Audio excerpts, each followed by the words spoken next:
Hey guys, welcome to my channel.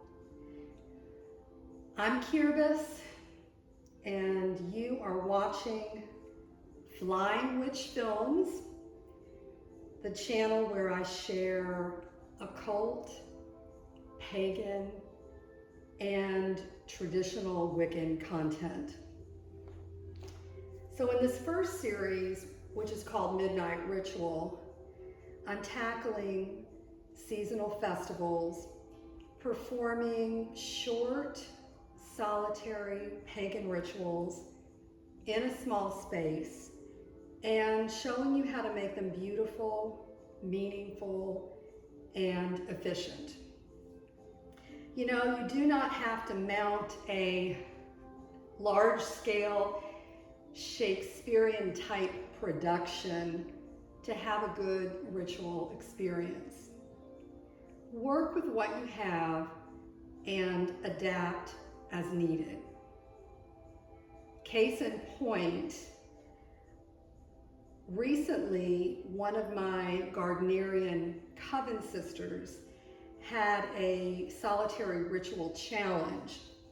She was trying to cast circle in her apartment with two curious cats who were hell-bent on getting involved, jumping on the elemental altars. You get the picture. Recipe for disaster. She couldn't work, so she racked her brain, and after giving it some thought, she finally purchased hanging tea light candle holders and hung them from the ceiling. Brilliant solution. So now she can cast circle at home like the badass witch that she is, and her kitties can roam free and play around in all the magical vibes that she's creating, which seem to act on them like catnip. They go crazy in circle. And by the way, she purchased the hanging tea light holders on Amazon. But my upline high priestess also recommended World Market as a good source, if you're familiar with World Market. And maybe some of you watching tonight have experienced similar ritual challenges with your pets while you're trying to work magic or perform a ritual. If so, I'd love to hear about your encounters in the comments. Oh, and I also wanted to mention that later in other upcoming series, I will be taking a deep dive into more occult waters, which I think you guys are really going to enjoy. I'm not going to give any spoilers right now, but you don't want to miss a thing if you're into this stuff, so hit the subscribe button.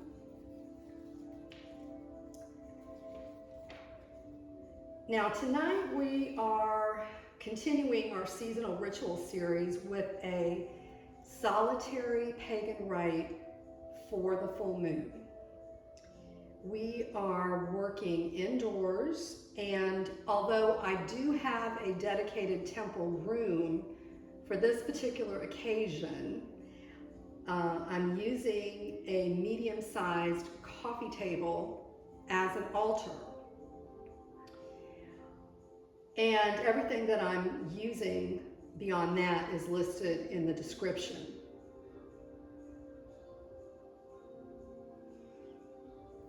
So, let's start off by taking a few deep breaths.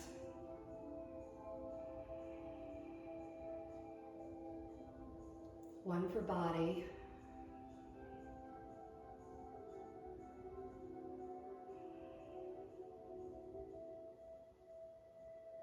one for mind,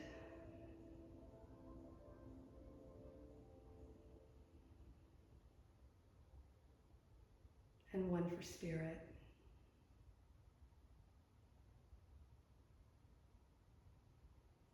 That just helps us to shift gears in a subtle way And I'd like for us to focus on the altar in front of us and all the beauty there.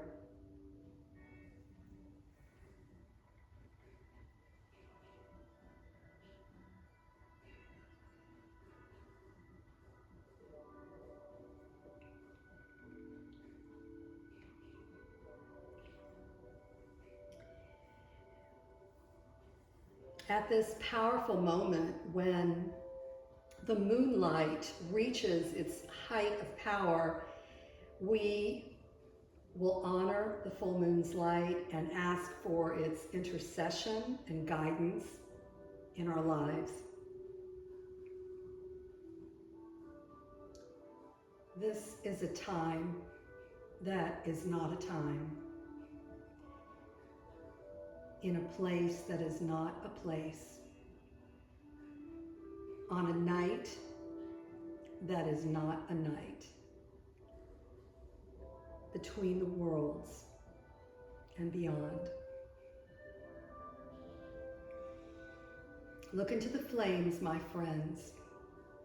It is time for our work to begin.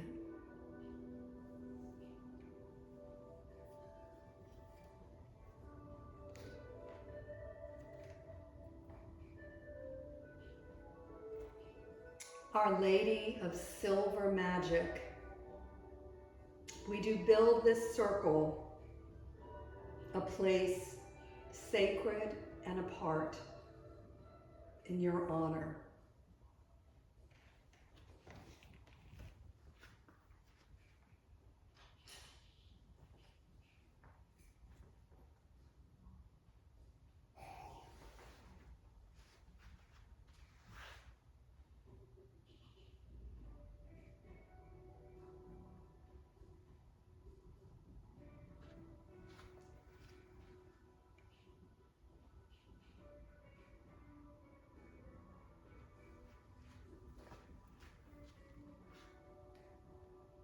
There we go.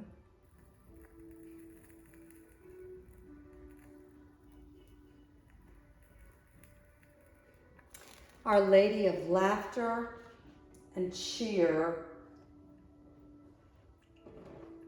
the skies are yours. May the air be clear and sweet, and the clouds giving of soft rains.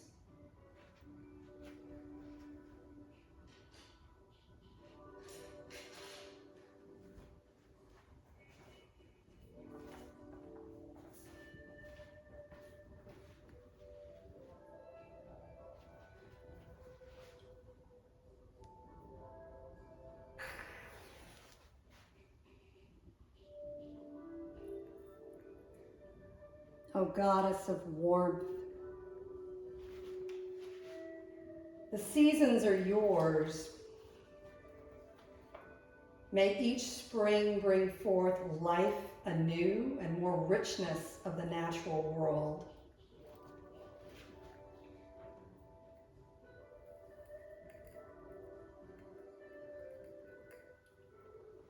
Lovely one, the streams and rivers are yours. All of the sparkling waters are yours. May they flow pure and clean once more.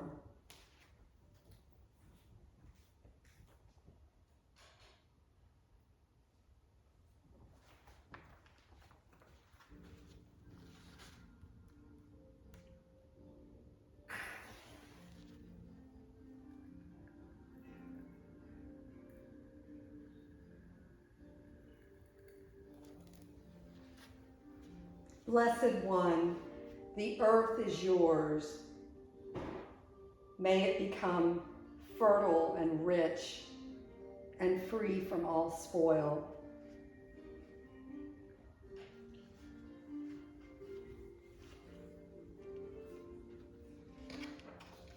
Our Lady of Silver Magic, we have built this sacred place for you and in your honor. I do ask that your gracious presence be with us here.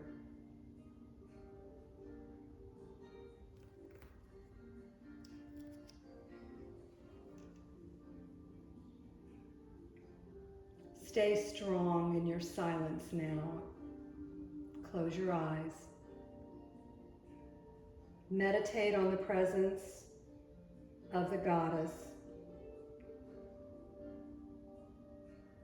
What she means to you. What she feels like to you. What she looks like to you. Mysterious is she? Magical is she? She who is greeted and known by your own distant ancestors in rites very much like this in times past. And we meditate on her being present once again, here and now, close at hand.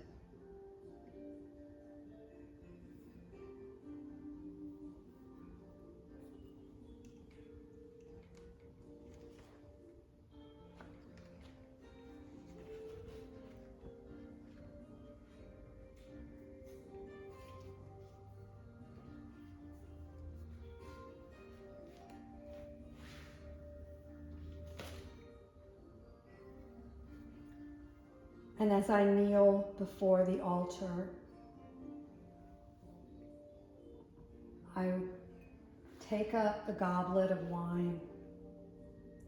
In honor of you, my lady, do we pour this libation.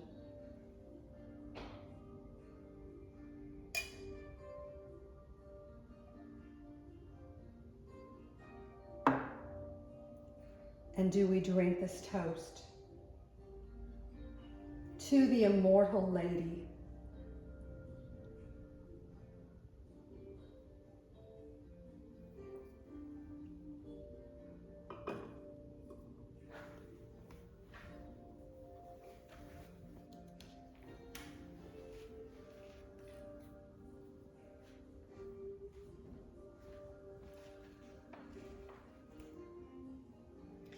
You notice I sprinkled a few drops of wine in an offering bowl on the altar because I'm working indoors.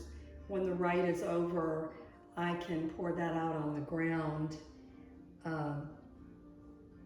as an offering to Our Lady.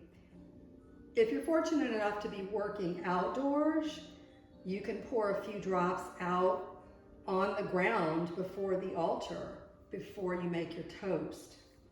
Such a lovely gesture. And at this point in our full moon rite, meditation on the goddess and her many aspects is definitely in order. Various types of divination, depending on what you're drawn to. Definitely something good to do on a full moon. Folk songs of love, songs of magic can be sung. Chants may be chanted or poetry read. It's also a good time for teaching. So in the groups that I facilitate, it's a good time for us to talk about a new concept, do some new work. And when you feel that the rite should end, well, put out your torches and get ready. But I think I just want to take a few minutes to just bask in the loveliness of this altar setup that I have for us here. So pretty.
I think at these times when I'm just enjoying the atmosphere of the circle is when I feel sometimes closer to the gods.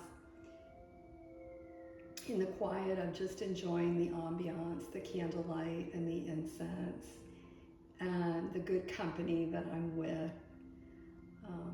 So special.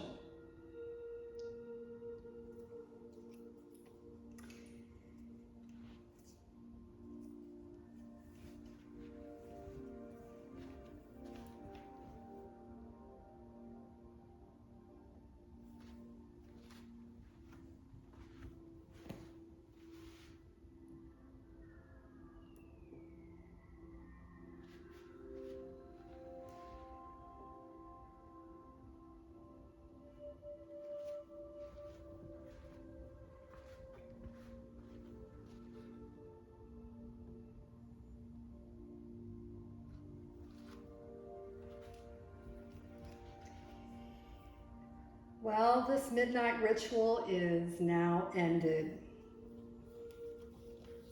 Thank you so much for joining me again tonight. I hope that all of you watching will step into a new cycle with this full moon so that you can achieve your goals for this month and create a life as bountiful as the shining face of the moon, our beautiful mother. That is my wish for you and for me. Make sure you hit that subscribe button so I see you next time. Good night. Good night, my friends.